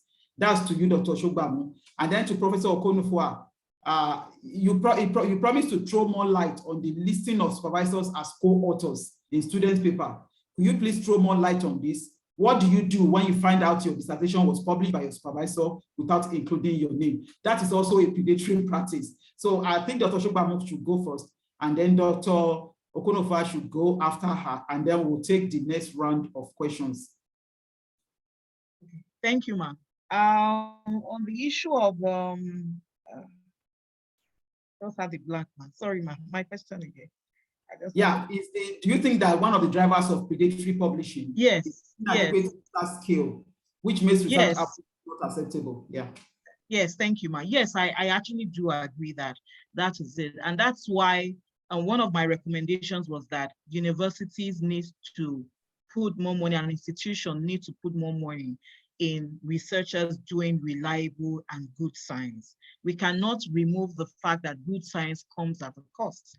And unfortunately, that's one of our bane here in Africa, in some developing countries. But having said that, there's a lot that the individual researcher needs to do. And in this world of digital aid and collaborations, you need to expand your network. That's what I did in my earlier years when I didn't have funding and all of that. And I knew that I required more research skills to be able to do that good science that would get published in those high impact factor journals. I got collaborations. All the people right here, most of them are my collaborators, Professor Adeyemo, Dr. Victorian. In fact, one of my postgrad students is going to Dr. Victorian's lab next month. So that's what we do. We collaborate, we share resources so that we can do quality research, we can actually get published. So I think that we researchers need to work on improving, including getting collaborations to improve our research skills so that we can do quality and reliable science that can get published in these reputable journals. That's my answer to that, ma'am. But yes, I do agree that poor research skills can contribute to that. Thank you, Dr. Sogbanmu. Professor Okonofua, your... Yes, thank you very much. I think there are two aspects. We do know that sometimes when students are being supervised by supervisors, the supervisors choose topic for the students. They actually want the student to work in the area they are currently working in. In that case, then it is right and appropriate for the name of the supervisor to be included because he chose the research area. But the truth is that more and more we are doing what's called student-focused learning. The students choose the title of the dissertation. They read into the area and they choose it, and it's only being approved by the department and the postgraduate school. So if it is students-focused learning that we now do all over the world, that the world is encouraging us to do, because if you choose a topic for a student, there's no evidence, there's no evidence that that student will continue to work in that area after he graduates. But if the student chose his topic himself and it's his topic led by him, directed by him, but the supervisor just merely supervises, then the student owns the data set. And it is left for the student to decide whether or not to add the name of the supervisor. And the supervisor should not feel bad. Again, the student will determine the extent to which the supervisor contributed to the work. Some supervisors don't do too much. To that extent, you may or may not. But the truth is that the students own the thesis. And therefore, it is the student that will decide whether or not to include the name of the supervisor. And the supervisor should not, therefore, be annoyed or angered, or should not force a student to include his or her name when the student doesn't want to include his. What is even more damning is when a supervisor publishes the work of the student without putting the name of the student. And that happens. I've seen so many cases of that. To me, that is very unethical. I think that the student should be is the owner of the thesis, is the owner of the data, is the owner of the research, especially PhD. They did the work, and we merely supervise them. And to that extent, they are the ones to determine how they publish it, where to publish it, and then the order of authorship. They should decide that, and then be able to supervisor will merely supervise them. And I believe that more and more, if you allow the student to choose, at the end of the day, they will choose that the supervisor should be added, but we shouldn't force them to do otherwise. Thank you very much. Thank you, Professor Okonofua. And I think, like I said earlier on, this falls back to what is the institutional culture? What is your culture in your institution? Most of these things are things that cannot be legislated, like I said, because when you legislate something, blanket legislation, the people that are going to enforce it, they are within a system. So every system is peculiar to itself and has their own self-monitoring mechanism. I think I would like to read out something that somebody just put right now. Somebody was saying, who creates the list of predatory journals? And I think that is easy.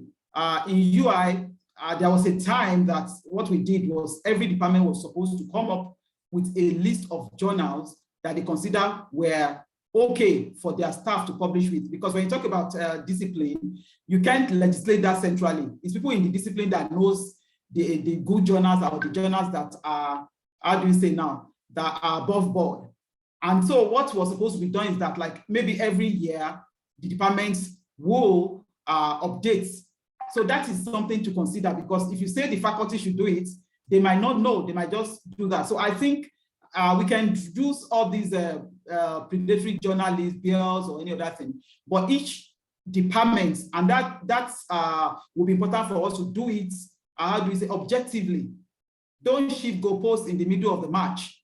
When it's your turn for promotion, then every journal is okay. And then when it's my turn, then you suddenly start picking out predatory journals. So it's about us having integrity when we do this. So who creates a list of predatory journal? I think at the level of departments and at the level of institution, that is something. You can only use all the ones that are online as a guideline. Like we noted, somebody said AJRH was listed in girls.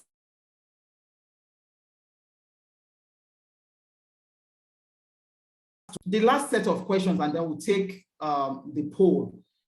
Somebody asked, are there reputable journals that publish freely or for less amount that can be affordable to us? And I said, yes, you have DOAJ, Directory of Open Access Journals. And I think the presenters can also talk more on that.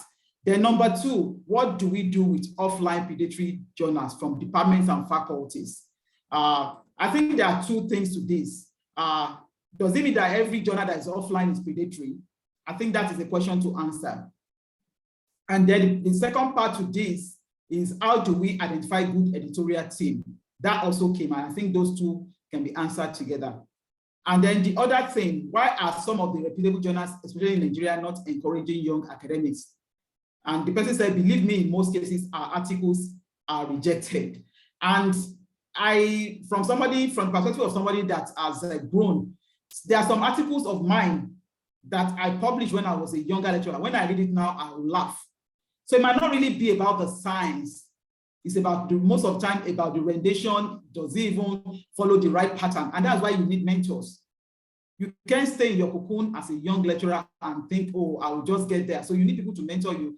You need people within your unit to proofread for you before you submit to a journal. I think that will answer that. And then the participants can also contribute. And then the last one, which is very important, what do you do? Like that person that said his research was replicated and published in a predatory journal. From somebody in India plagiarized him and published in a predatory journal. What do you do when your research is plagiarized? I think Tope should go first so that we'll give Prof the final say.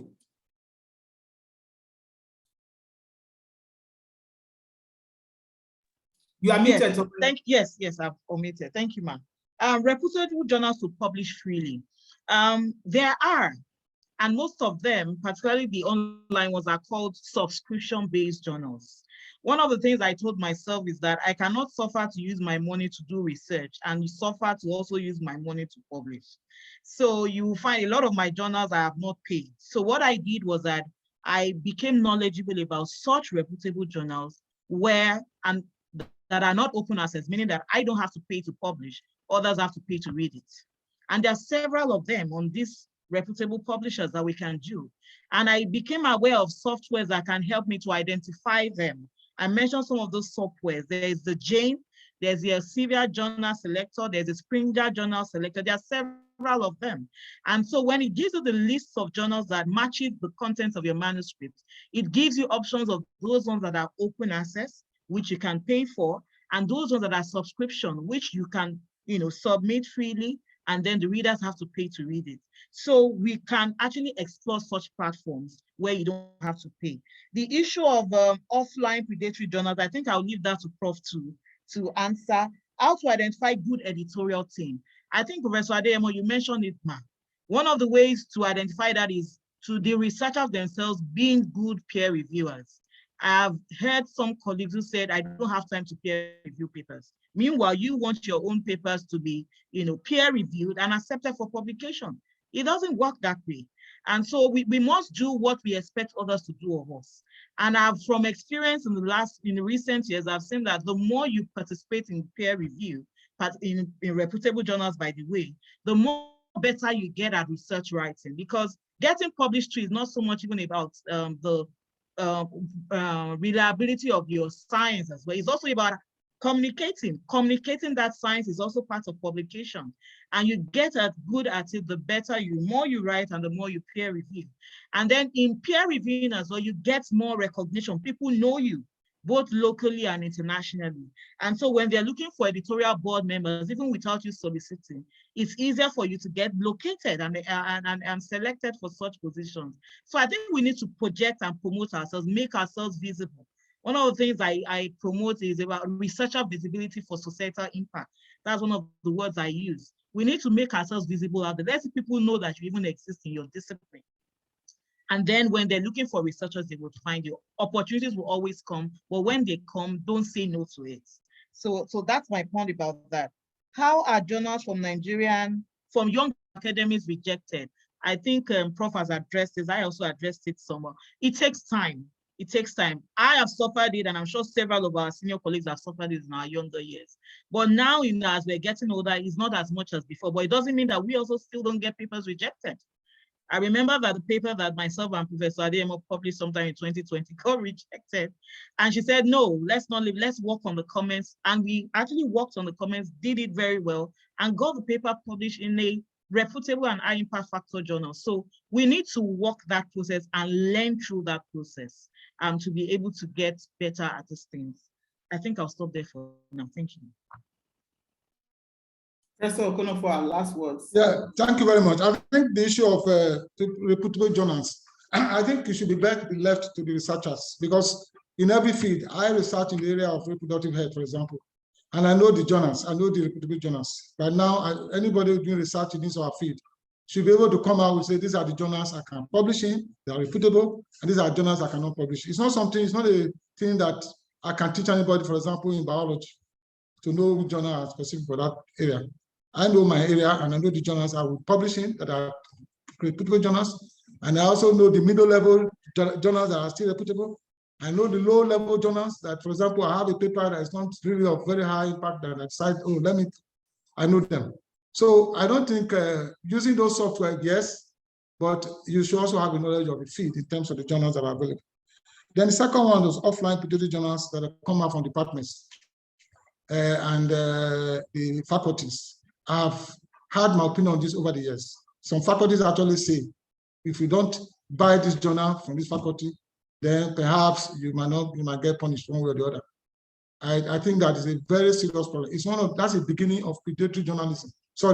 Of predatory publishing, whereby you force people in your department to either write in your specific journal or to buy your specific journals and so on and so forth. So I think it should be discouraged. And that journals that are published on the department should aim for regional and international recognition. They should follow the principles in publishing and let other people. Sometimes I see a journal published on the department. Every paper there is published on that department. I've seen papers, journals from the faculty. There's no single paper outside that faculty. That certainly cannot be a journal that we would like to promote. So I think that's just to it. Journals that are published for faculties or departments must follow the best and ethical editorial policies. In other words, because journal publishing is international. You cannot locate your journal and say it's from my department. It must meet international standards. Then how do you recognize a good editorial team? Again, by the researchers themselves. I will see some name of editors because I'm in my field. I know an editor and I know whether or not he's reputable in the area of publishing and so on and writing. So again, it is left for you as a specialist in your field to determine the reputation of the editorial team. And then why are they not encouraging young academics? Listen, I want to encourage the issue of interdisciplinary and multidisciplinary research and publications. More and more, when I see a young person writing alone and without addition of maybe other people in other disciplines, or possibly people in senior in his or profession or discipline, it tends to be a bit difficult. I've seen a lot of papers written by young people, and you see a lot of methodology, even writing the English and writing it and describing the results and all that, they tend to be very problematic.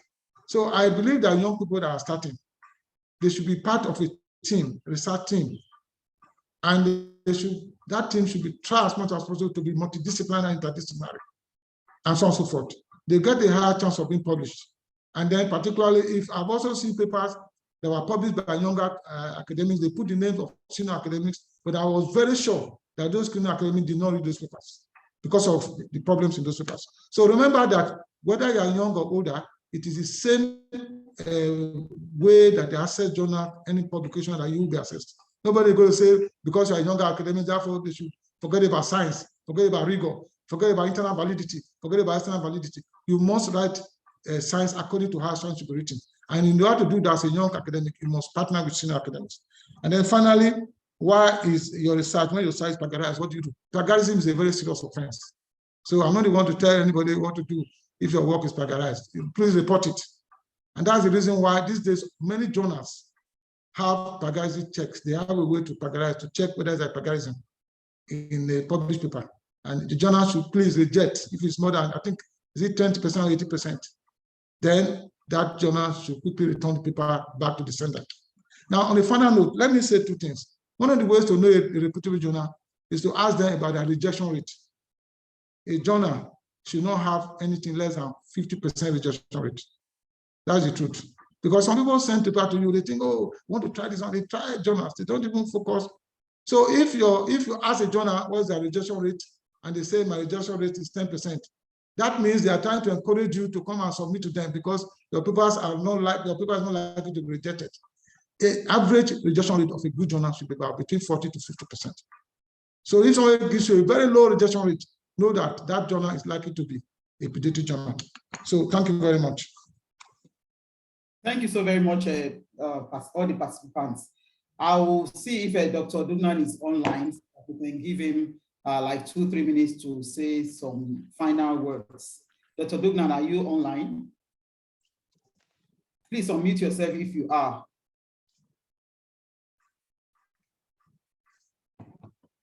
Okay, I think at this picture, hello, are you there? Okay, we'll go on. I think one of the asks, which I think is very important, which is being thrown at the Nigerian Academy of Science, is that can the Academy, whether we need to write a proposal for this and get a grant to do this, can the Academy in Nigeria push for the indexing of a good number of Nigerian-based journals? It is said in Scopus, but if we are looking for African alternative, because one of the issues that we raise there is that who determine what is even good enough? So can the Academy start by indexing or doing something like that? The other thing I think Prof has alluded to, the truth of the matter is that we know what is good. And it's about our holding ourselves to personal accounts.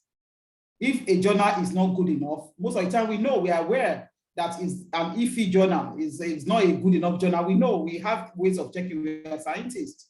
So if you're under pressure because of promotion, the promotion is coming. One of the things UI did a few years back, I don't know how well it's still being enforced, is that you cannot be publishing one journal article per year for 5 years, and then suddenly promotion year you have 10. That was determined in UI as predatory practice, because that means you are publishing anywhere. So once they look at, it's about consistency. If you are publishing 3 per year, it's obvious from your CV that you are consistently publishing 3, 5, and then suddenly promotion, you want to become professor, and then you publish 15 in 1 year. That is obvious. So also as scientists, we should tell ourselves the truth. It's like I said, it's about personal integrity, institutional integrity, and our ability to look at ourselves in the face. Somebody kept talking about Saimago, and I don't know why. Maybe the person has a large number. Like Prof said, nobody's going to tell anybody that this is good or this is not good. In most of the publishing outfits, some of these predatory journals sneak in. Like they talk about one of these publishing houses that actually started 200 journals within a year, 200 within a year. So within those, you will have some of them that are good, some of them that are not good. And I think for ourselves, I always joke around that in academia, there are professors and there are professors. So which kind of professor do you want to be? The one that is not professing beyond your room or your department. So all those things are the things that will help us to determine where we publish, our research ethics, from where we publish and what we're able to publish derives. On that note, I will ask for them to put up the poll for us to take at this time. Please kindly go ahead and put up the poll at this time.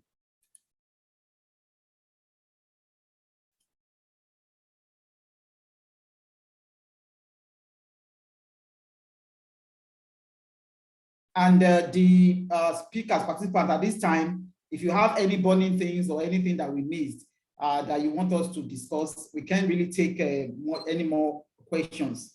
But if you have anything to add, you can do so at this time. We'll give like 2-3 minutes for the poll. Please, NAS, kindly cue me in when you are sure the polls have been done, and then we can go to the vote of thanks. But at this junction, I think it's very, very important for me as the moderator to thank Professor Okonofua for his wealth of experience and for addressing this issue very, very thoroughly. We have in the chat box so many people thanking the organizers and the panelists for a job well done. So I want to thank you, Prof, for your time and for always being available to do this. I want to thank Dr. Temitope Sogbanmu. And like young people will say, when you become old, it's the younger people that lead you around by the nose. The role is reversed. So I want to thank Temitope Sogbanmu for now taking me by the hand and leading me around and telling me this is the next good thing to do. And that's the essence of mentoring. When you mentor well, you also, your relevance, you elongate your relevance. That's the truth. And I think that's what we need to be aware of, that it's good to mentor. I also want to thank Dr. Victoria and Dognam. We are working on something on Comstech. I'm very aware of my responsibilities and I will get in touch with you. I apologize that I've been tardy. It's because I'm inundated with so many responsibilities. So thank you to all the panelists for a job well done. Everybody is acknowledging what you have done and we are grateful. Are we done with the polls?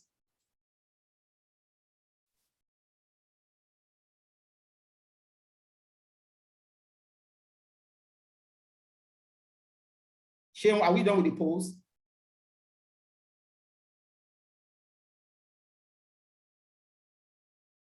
And also to remind the organizers to kindly send the recordings and the slides to the participants. At this juncture, we have 222 participants. I think it was more than that at some point. Some people have left already. So this is really, really very well attended and we are grateful to you for your time as well. Everyone that attended, we thank you for taking time out to do this.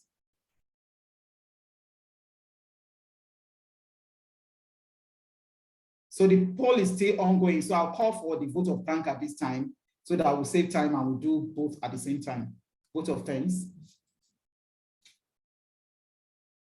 Some people can't find the polls. Secretariat, kindly do what you need to do, please.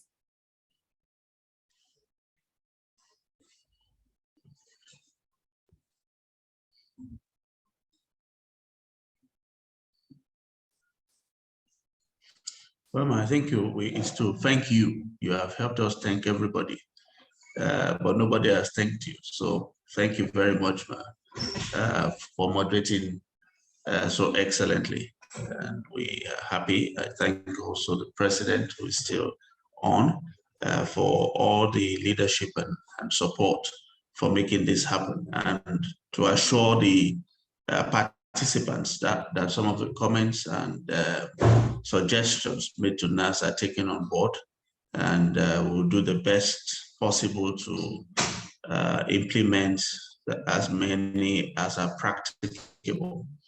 So thank you very much.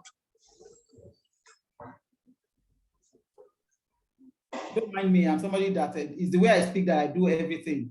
So we are finishing behind schedule. We have 6 minutes to spare. President Maduro, please go ahead.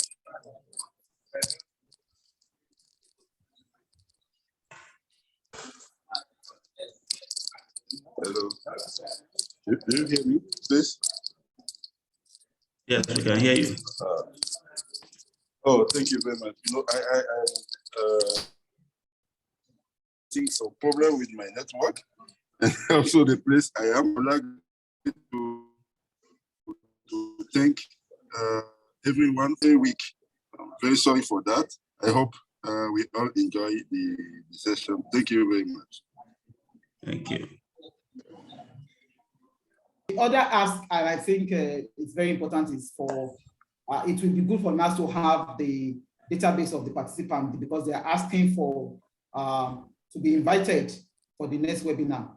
They would like to get an invite, and I think this is, I mean, it's a good thing for us to have a database of people that we can send invite to. So that's one of the asks on the chat as well. that they would like to get invitations to future webinars being organized by NAS. We should have the database. That's why they were made to register before they could attend this, so that by registering we'll have the contacts, and if in the future we can always share with them any upcoming events. Thank you.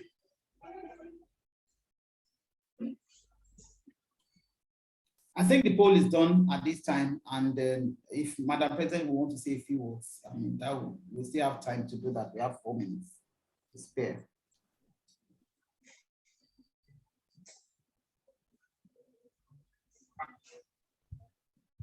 Can the result of the poll? She's asking for the result of the poll, if it can be projected. I don't know. That's what she said.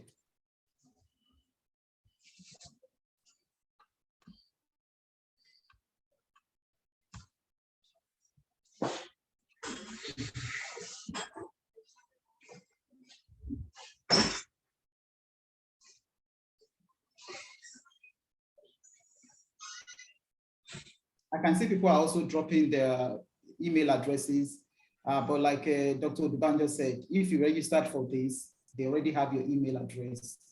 NAS already has your email address. And one of the last things to say is that we should all go forth and be ambassadors. If we have people predicting and doing all these things, it waters down the quality of all of us. So as much as possible, we should be gatekeepers as well. We've been educated. I think we can all go forth and do likewise. So I can see the closing poll, the results. 2% were not aware. Following the webinar, 2% of them were not aware. Level of awareness on predatory journals and conferences. 4% were slightly aware. 18% were moderately aware. And 77% were very aware. To the second question, as the webinar provided you the knowledge and tools for identifying predatory journals and conferences,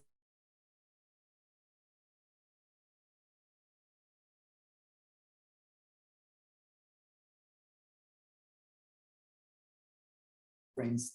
36% said yes, 51% said no, and 13% said they don't know.